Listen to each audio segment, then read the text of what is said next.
taking sign pairs and triplets, the sign pair cup sign followed by 3 lines, and triplet, the harrow-like sign, jar-like sign, and anthropomorphic figure show much greater affinity to the Harappan site and on miniature tablets with the field symbol dot within a circle.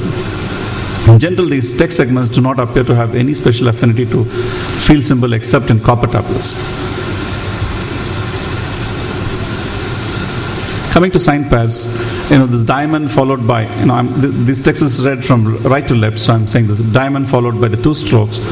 Out of 291 times, 254 times it occurs in the initial position and on seals and sealings, never on copper tablets, in the site Mohenjo-daro and with the field symbol unicorn.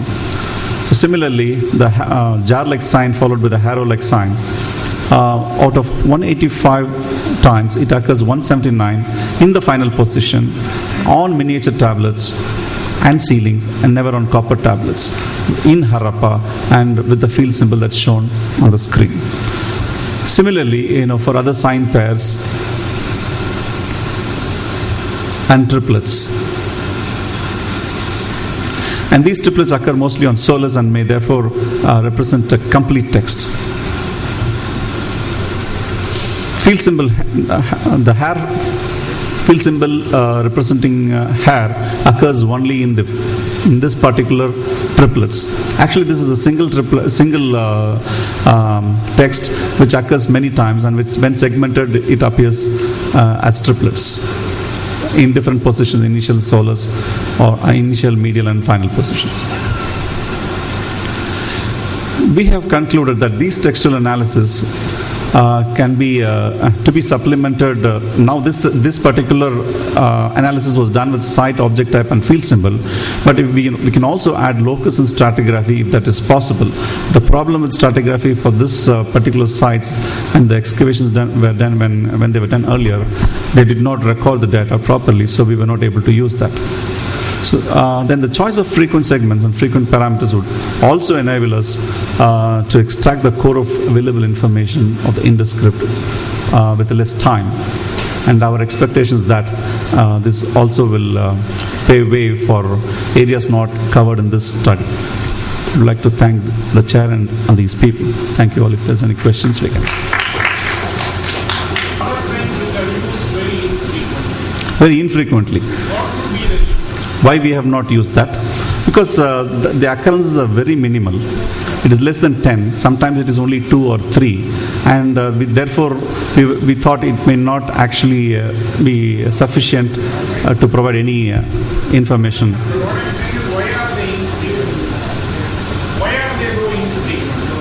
Why? I'm not sure. Yes.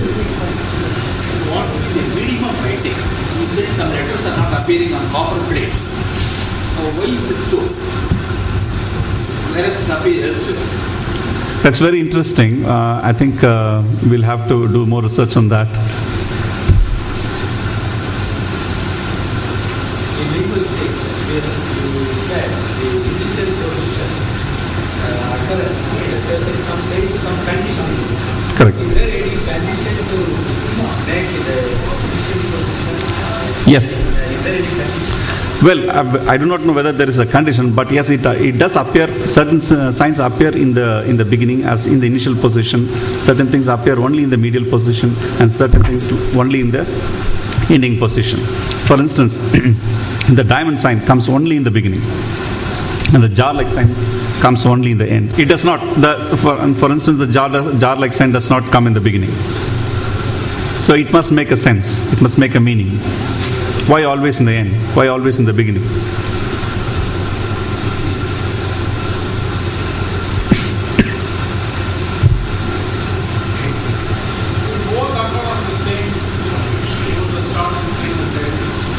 I'm sorry? The square sign, the rhombus and the jar. Yep. In the same description ever? I need to. Yes, it does. That's right. It does.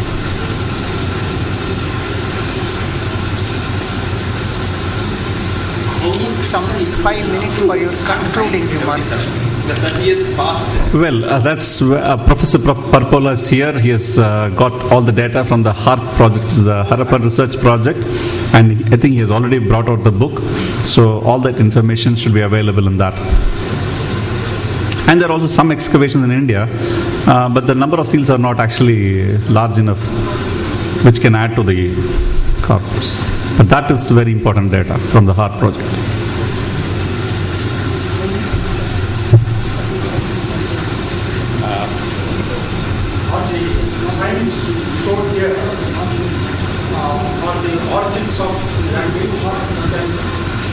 Actually, my paper does not deal with language.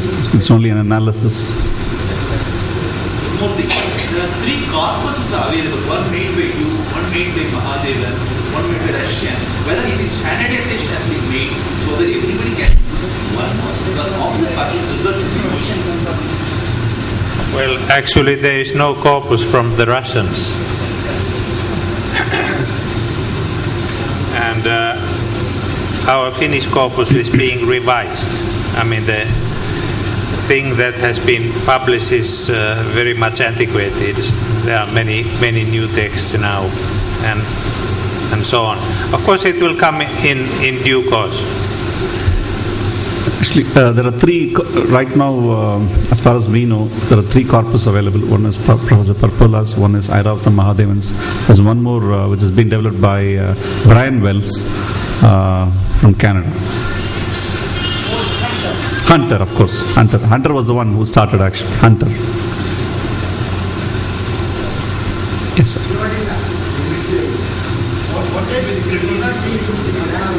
No, sir.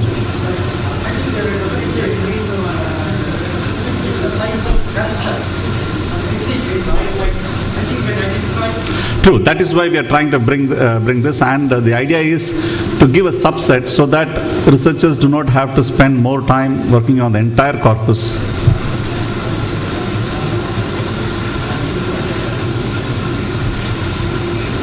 So let me thank Chair and also my co-author, Mr. Subramanian.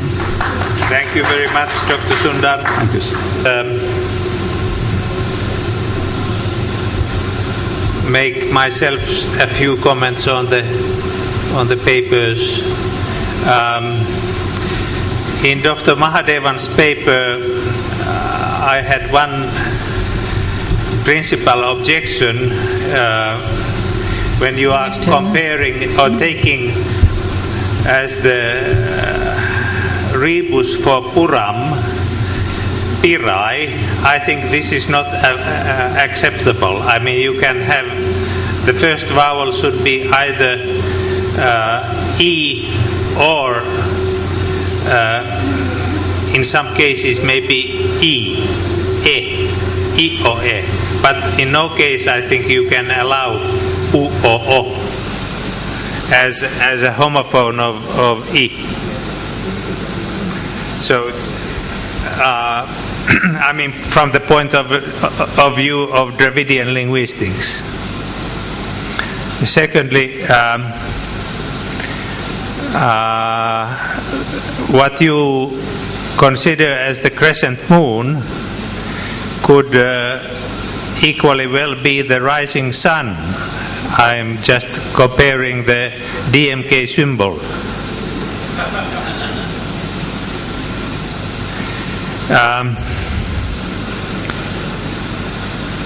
In the case of